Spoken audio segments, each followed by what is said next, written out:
The Natural Home Network.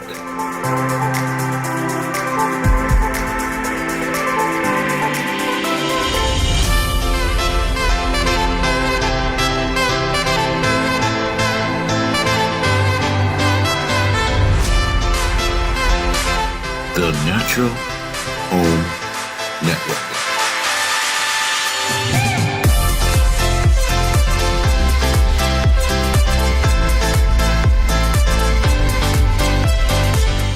The Natural Home Network.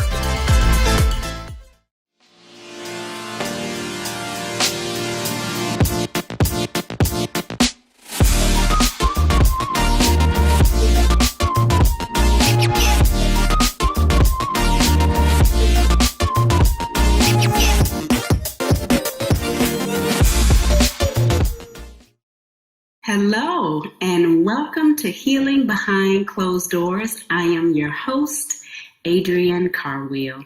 Tonight we have Jenita Lawal. She is a life design strategist who will join us in conversation tonight. Thank you for coming, Jenita. How are you? I'm wonderful. Thank you for inviting me. No problem at all.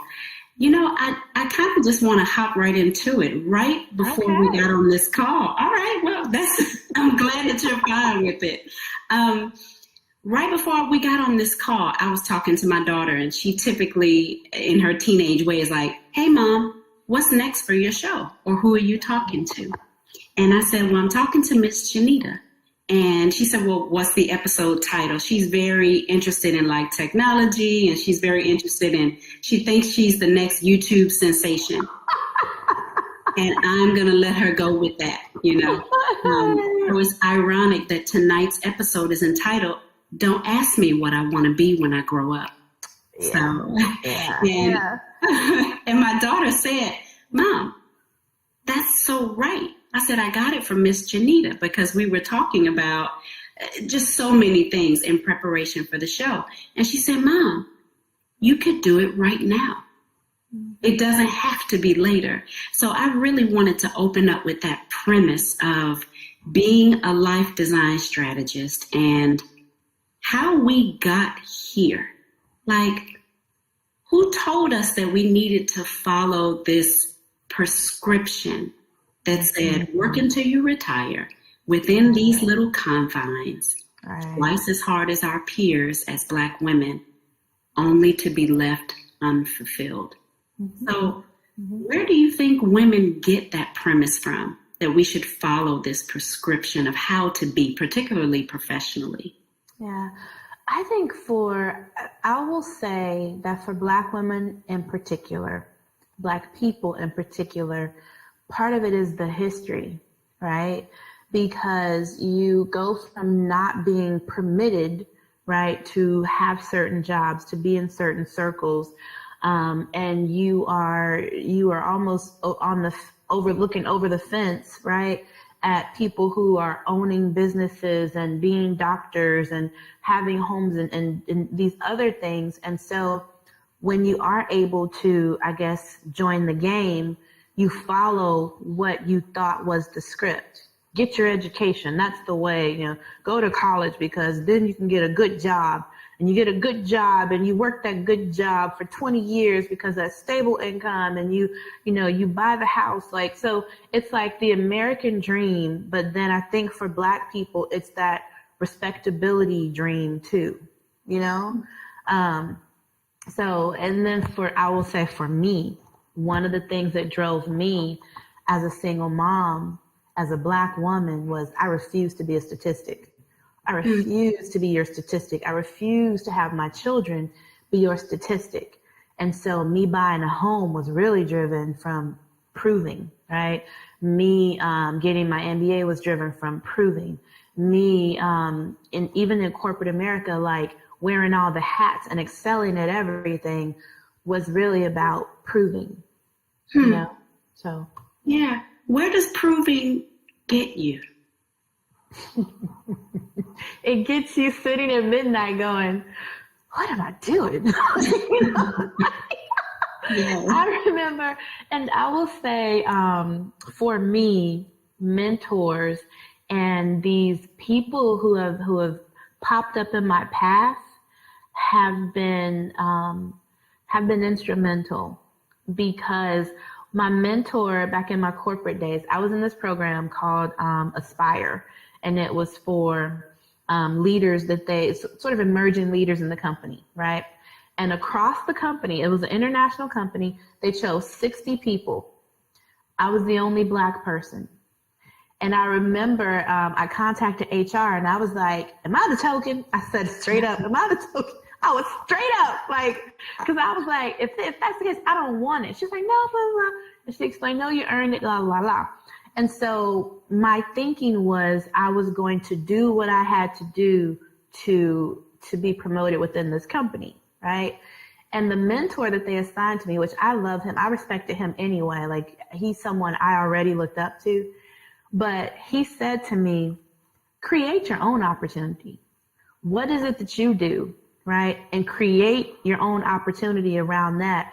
Don't try to be this, don't try to be that, but what do you do and create an opportunity? And that was freeing for me, you know, because I started doing things that I actually cared about. Like one, I started a book club. I started these workshops. And so like personal development was a big part of that. And as I'm hosting these workshops for people, I'm also feeding myself, right? Because one of them was Strength Finders. And that was, I love that. Yeah. What are your top 5, if you don't mind me asking, if you remember? Intellection, which I was like, what is that even? But yeah, intellection is so true. Developer. Me too. Learner. Perpetual learner, right? Yeah. Developer, learner, intellection. I know the other ones because it had me really rethinking. I got to go back and look. But I know it's intellection, developer, learner, positivity, actually, I think is one of them. And I have to go back and find the 5th. I haven't looked at them in so long, but when I discovered them, that was sort of the beginning of the end of corporate life for me. Because I realized the things that I love to do and that I naturally like, it wasn't something that would be supported in my corporate role. So it was sort of the beginning of the break for me. It sounds like a good break, and it sounds like the beginning of your career. You were designing your own life and your own strategy back then when you didn't even know that was something that you needed to do, the fulfillment. It's so funny how we fall into these roles and we are naturally gifted in so many different areas and we are awarded all these accolades only to find ourselves so empty and pursuing these almost like things that just fall out of our hands. It's like quicksand, just falling straight through our hands, and this ever elusive goalpost that we're never able to obtain. And so I respect and appreciate the fact that you were able to see it early and get out, when you did. So if you could, please explain, what does a life design strategist do, and why specifically women over 40 do you serve? Well, one of the things you learn as you become a coach, and I am a certified coach, is that you can't really take anyone deeper than you've gone, right? And I know what it feels like to be at 40-ish, right? And looking around going, so what is happening right now? What am I supposed to be doing with my life? Because you're no longer in your sprightly 20s, right? But then you're also not in your 60s, you're not retired. And so there's this crossroads that you're at. And if you're like me, my kids were they were closer to out of the door, in theory, than my babies.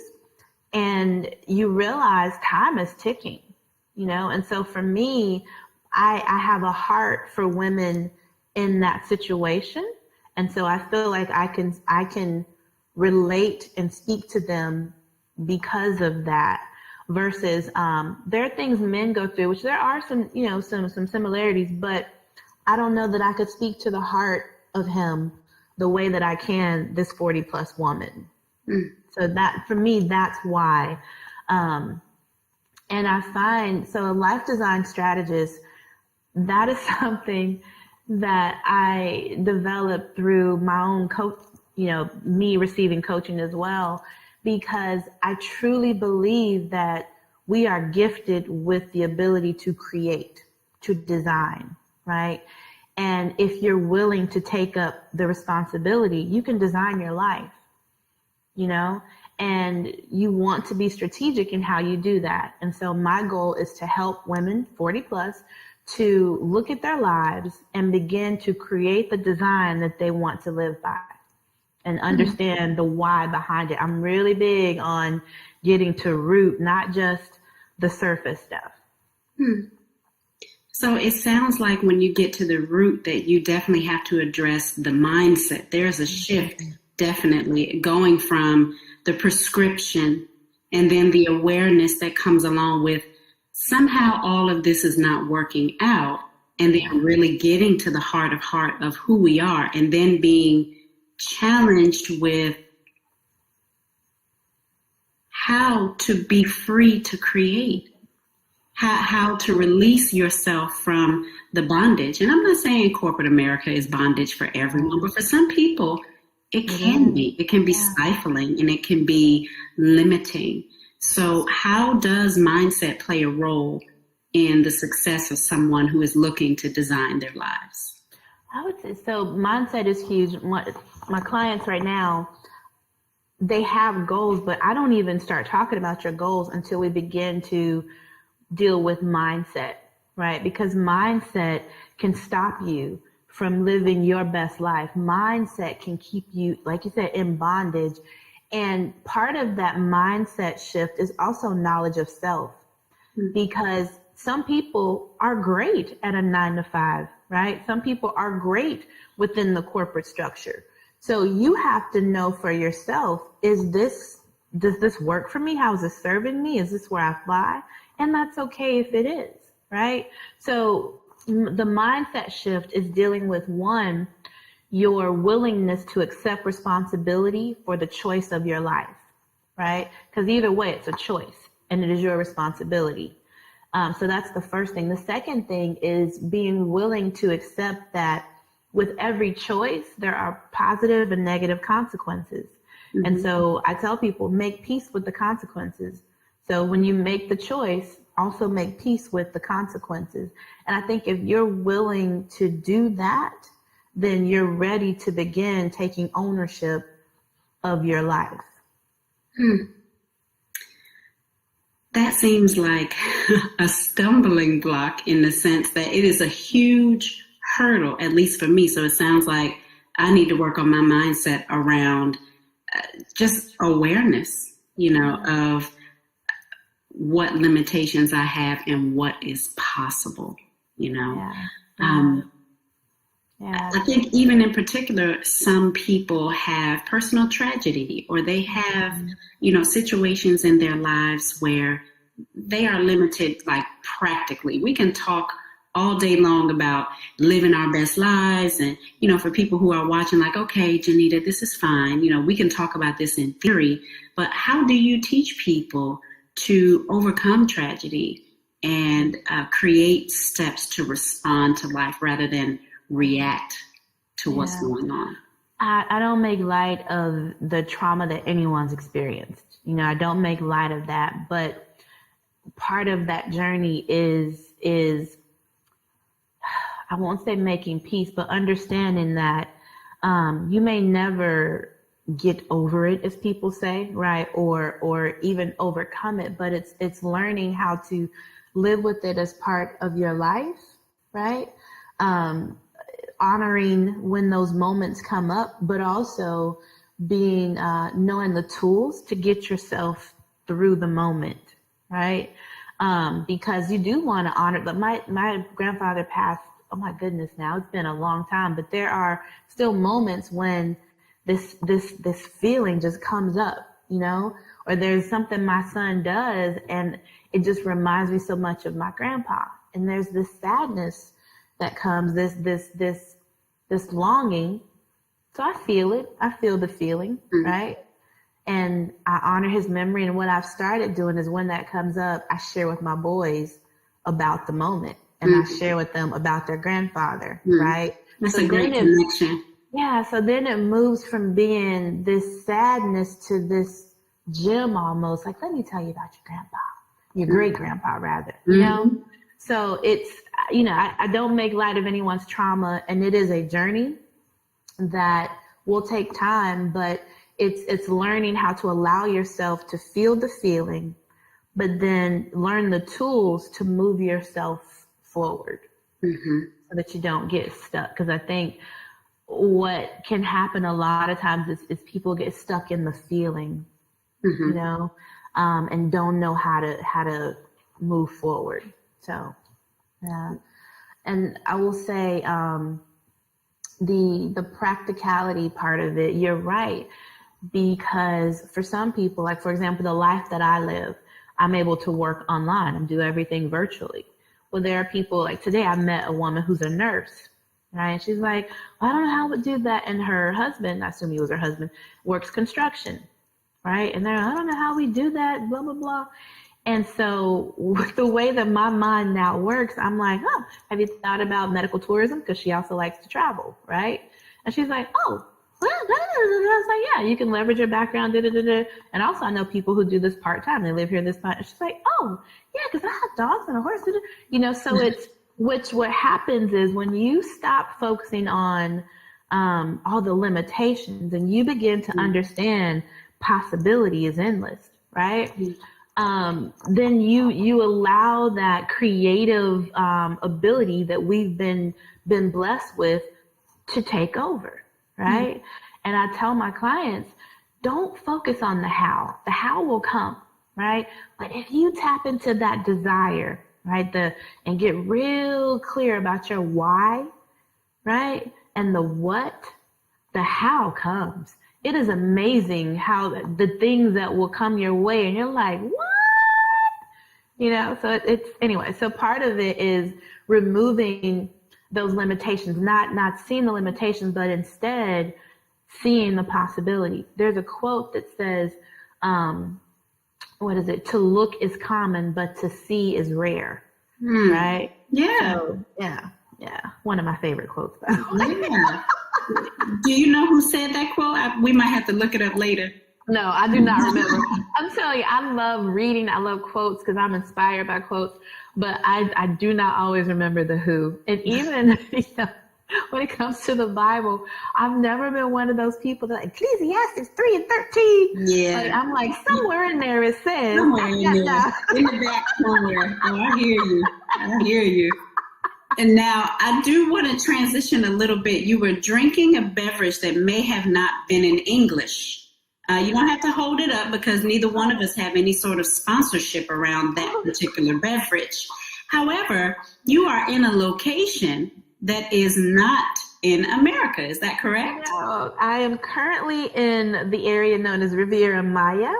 Cool. Take me with you.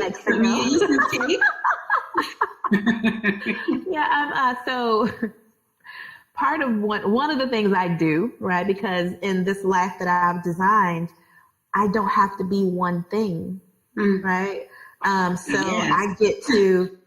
love travel, and I love, so that intellection, the strengths, I love that word. Once I found out what that word meant, I was like, oh my God, yes, that's me, right? Because I love to have conversation and to think big thoughts and to exchange ideas with people. Wait, right? That's the definition of intellection, because I didn't know. Yeah. Keep going.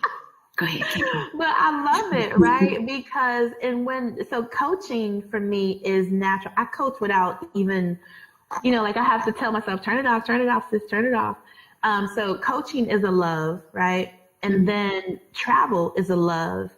And writing is a love. And I kind of have a thing for photography, right? So if you go to my site, I have a page called I Am. And it has my travel business, my coaching business, my photography that I put out there, and it has some of my writing. And what I love about the life I've designed is that I get to touch all of those things, you know? Yeah. I get to do all of those things. It's not like growing up and they're like, what do you want to be when you grow up? And you're like, a lawyer, and you're stuck with that. Like for Yeah, like and all the years. student loans that come along with it too.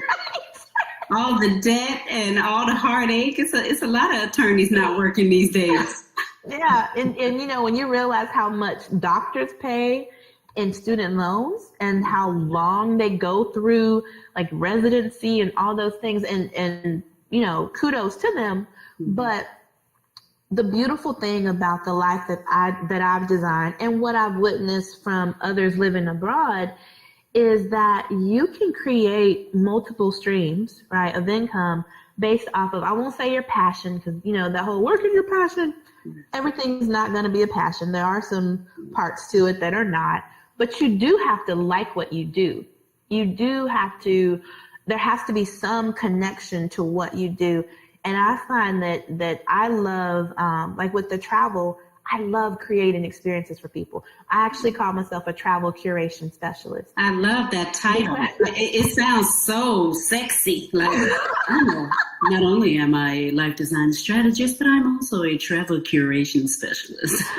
And I love it because I like to curate an experience for the person.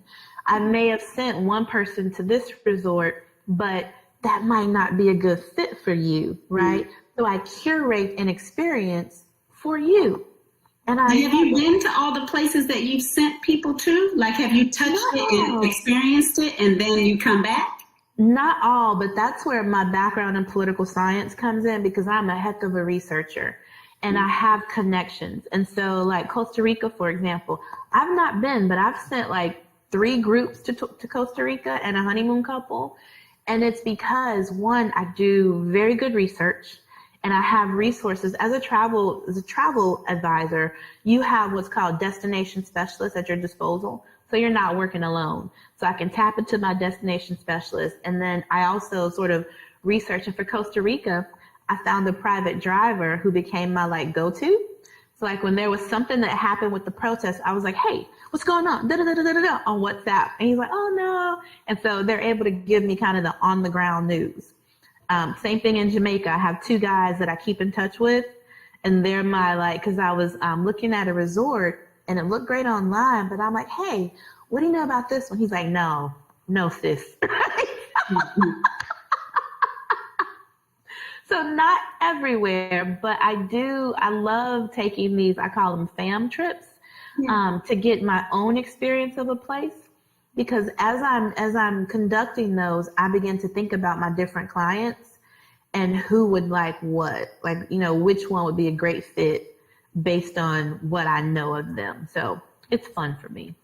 So I just celebrated 20 years with my husband. Yay, I saw that. Oh yeah, it was so fun. Now, someone like me who is a mom of still young children, I have an elementary age daughter and a middle school daughter. If you were curating a trip for, let's say for all 4 of us, what would be your dream, like off the cuff? No budget. Well, it's not my dream. It's your dream. But based on what you know, like a family of 4, loves adventure, loves to travel, what would be like one of your favorite destinations that you would recommend that has a little bit of, you know, adult fun with a little bit of kiddie fun? Yeah. Oh, that's a hard one because there's so many places. I don't know, but for you guys, like I know that you like culture as well as I know you like food, right? Love food. Love food. Yeah, so honestly, and then close to home, because I don't know that I'd want elementary school kids on like 7 to 15 hours. Nope. Yeah. So as much as I want to show her the world now, maybe a little later. Yeah. So honestly, there are, beaches in Jamaica is a really great one. It's a family resort, but it's also like they have good food. And it's in the grill, which I love. So like 7 Mile Beach is beautiful. That's one place. But then there, like I said, there are so many others that have that same, you know, but I think Jamaica, and I might be biased because it's one of my favorite places in the world. Okay, I was going to ask where your favorite place was. Jamaica. Okay. We went to Negril for our honeymoon and we loved it. We jumped off the cliffs and did all that. And we said every time we go somewhere, we want to bring our children back. Jamaica, I think is, to me, it has something for everyone. Like there's culture. There's a place called Zimbali. I love it because when I went, I'm watching the guy, he cuts the grass with a machete, okay? Wow. And the property is owned by the family, right? And it's in the mountains, so the food that they make, it's from what they've grown, right, on that farm. And I remember they created this bamboo bench. I laid on the bamboo bench and just looked up into the jungle. Like I love Jamaica. So you have that experience, and then you have the experience of like Blue Hole and zip lining if you want that. And then you could go, and there's a restaurant called Just Natural up on the West End. And these two women who felt like aunties to me, like seriously. And I hear Lennox Lewis, it's one of his favorite places to go, but it's a restaurant that's built in the woods. And so as you're walking along, there's this table, this lovely little table, and they come find you and serve the food. And like, it's just unique. So I love Jamaica. I actually just left this interview and went in my head and I pictured myself on this bamboo bench eating whatever they made off the land. So you got me sold, sis. It is one of my favorite places, honestly. Jamaica, Paris, New Orleans. And I'm going to say Cape Town. South Africa's hard for me, but I loved Cape Town. And it's one of the places where I want to spend a season at some point in my life. I don't know that I want to live there, but I definitely want to spend a season at some point in my life. I love talking to you because what you say is so matter of fact. You don't say, I'm the sort of person that says, maybe one day. But when I talk to you, you don't say that. You definitively say, I'm going to, I get to. And it's such a, like going back to that mindset for 1 second, it's real. Like what you say to yourself about yourself and how you, even like season 1 of this particular show is, the theme is affirm, how we affirm ourselves. And even in the little things that we say, the interactions with people that we have, the dreams that we share about the most, what seemingly are mundane things, it matters. It matters. And we don't understand how powerful we really are.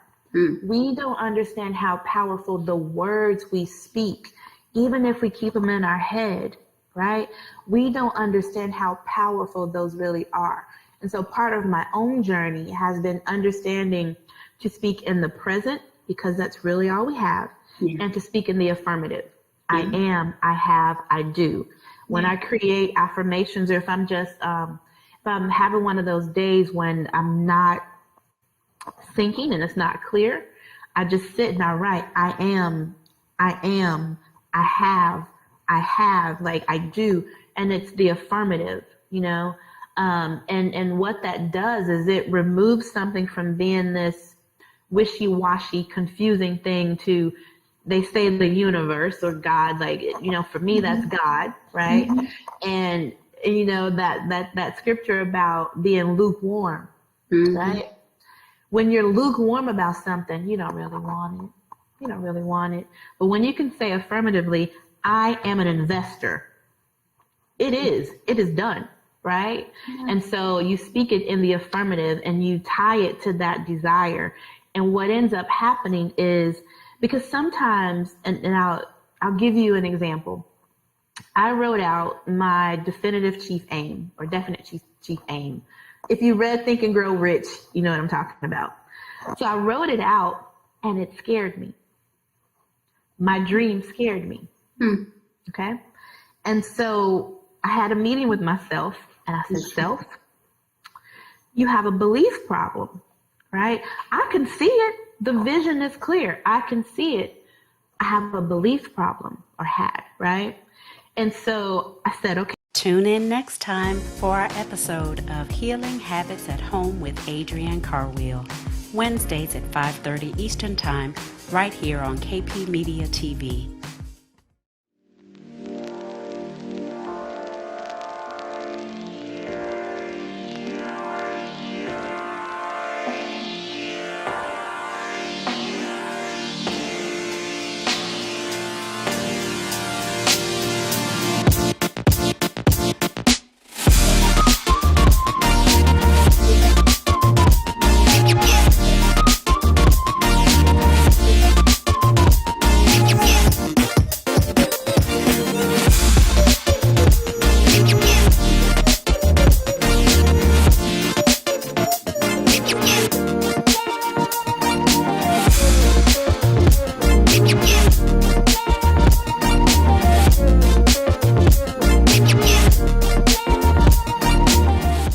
That's it for this week. Join us again next Wednesday for Healing Habits at Home with Adrienne Carwheel.